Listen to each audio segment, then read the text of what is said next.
उधर इजराइल के अलग अलग इलाकों में राहत और बचाव का काम करने वाली टीम ने हमले के दौरान क्षतिग्रस्त हुई कारों की तलाश की।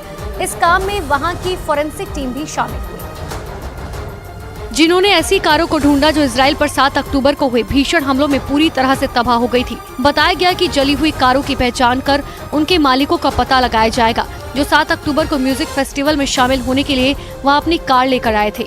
क्योंकि दावा है कि कई लोगों की शवों की पहचान नहीं हो पाई, इसीलिए राहत और बचाव का काम करने वाली टीम के साथ फोरेंसिक टीम भी वहां पहुंच गई। बताया जा रहा है कि यहूदी परंपरा के मुताबिक शवों को दफनाने के लिए शव का पूरा हिस्सा मिलना जरूरी है, इसीलिए टीम वहां हमलों में मारे गए लोगों के शवों के दूसरे हिस्सों की भी तलाश कर रही है।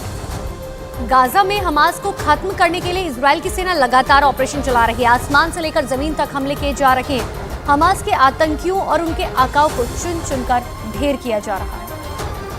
इजराइल के ताबड़तोड़ एक्शन से हमास के आतंकियों में हड़कंप मचा हुआ है। गाजा बॉर्डर पर आईडीएफ के टैंक अपने सटीक निशाने से हमास के ठिकानों को तबाह कर रहे हैं, तो वहीं वेस्ट बैंक के अंदर भी इजरायली सेना हमास के आतंकियों में हाहाकार मचा हुआ है। गाजा के हनून इलाके में इजराइल की सेना ने रेड किया और हमास के अत्याधुनिक हथियार, गोला बारूद जब्त कर लिए। और बड़ी खबर आपको बता दें, पाकिस्तान में बड़े विपक्षी नेता मौलाना फजल उर रहमान ने कतर में आतंकी संगठन हमास के चीफ इस्माइल हनिया से मुलाकात की है, जिसकी एक तस्वीर भी सामने आई है। दरअसल कुछ दिन पहले ही फजल उर रहमान ने इजराइल के खिलाफ युद्ध में हमास का साथ देने का ऐलान किया था। फजल उर रहमान की पार्टी पाकिस्तान की सबसे बड़ी धार्मिक और राजनीतिक पार्टी है। तो गाजा पर इजराइल के हमले लगातार जारी है। हमास के ठिकानों पर आसमान से आफत बरस रही है, लेकिन गाजा के अल कदर अस्पताल में खतरा मंडरा रहा है। और ये तस्वीर आपको अंदर से हिला देगी। गाजा अल कद्स अस्पताल में अफरा तफरी मची है। अल कद्स अस्पताल के आसपास की इमारतों को इजराइल के हवाई हमले से बहुत नुकसान पहुंचा। इमारतें तबाह हो गई और अल कद्स अस्पताल के अंदर घायलों की लंबी लंबी कतारें लग गई।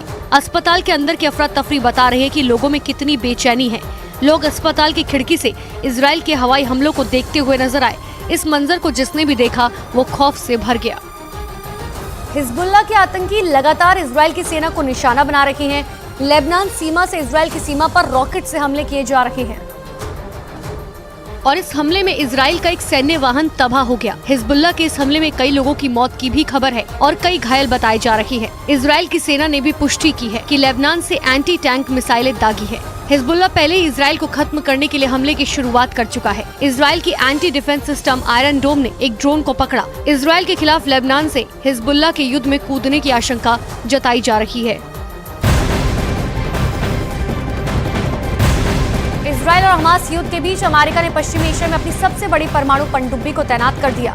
अमेरिकी सेना ने इसकी जानकारी दी है। ओहायो क्लास की ये न्यूक्लियर सबमरीन बिना रुके कई महीनों तक पानी में गश्त कर सकती है और इस पनडुब्बी पर बैलिस्टिक और क्रूज जैसी खतरनाक मिसाइलें तैनात हैं, जिनके जरिए सैकड़ों किलोमीटर की दूरी पर मौजूद दुश्मन को तबाह किया जा सकता है।